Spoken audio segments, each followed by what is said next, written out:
kwa maana Mungu yupo pamoja na wewe, atakushika kwa mkono wa haki yake. Amen. Atakushika kwa mkono wa haki yake. Anapowatoa wana wa Israeli katika nchi ya Misri, anawapeleka Kanaani. Wanapofika bahari ya Shamu, sikiliza, wanakutana na kizuizi. Ni kizuizi gani? Ni kizuizi cha bahari, kuivuka bahari. Mungu aliwapitisha mahali pale kwa kusudi lake, ili mkono wake ukaonekana yeye kuwa yeye ndiye Mungu apasaye kuabudiwa, wala hakuna Mungu mwingine juu ya dunia hii. Sikiliza,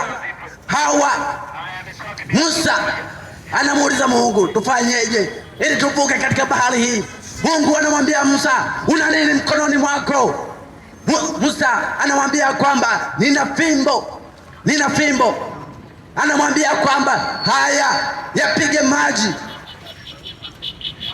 Musa anapoyapiga yale maji, ndipo njia inajitenga katikati ya bahari, wanapata kupita. Vizuizi vyako pasipo Mungu hauwezi kuvuka hata kamwe. Vizuizi vyako hauwezi kuvuka pasipokuwa na Mungu. Vizuizi vyako hauwezi kuvivuka pasipokuwa na Mungu wa mbinguni. Hawa wana wa Israeli, kwa sababu wana Mungu ndani yao, wanavuka bahari ya Shamu, kwa maana Mungu amewashika kwa mkono wa haki yake. Sikiliza, wanapovuka bahari ya Shamu, jeshi la Farao linawafuata kwa nyuma. Sikiliza, jeshi la Farao linawafuata nyuma. Ndivyo ilivyo leo.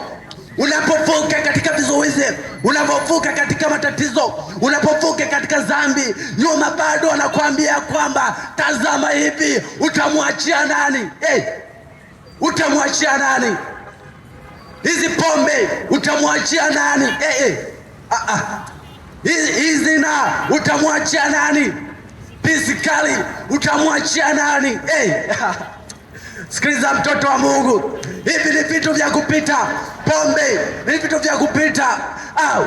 Uzinzi ni vitu vya kupita. Ni vitamu unavyovifanya, lakini mwisho wake ni mbaya, kwa maana neno la Mungu linasema ya kwamba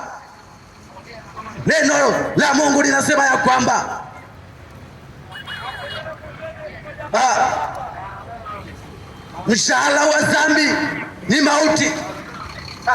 Sikiliza, neno la Bwana linasema mshahara wa dhambi ni mauti, bali kalama ya Mungu ni uzima wa milele. Haleluya!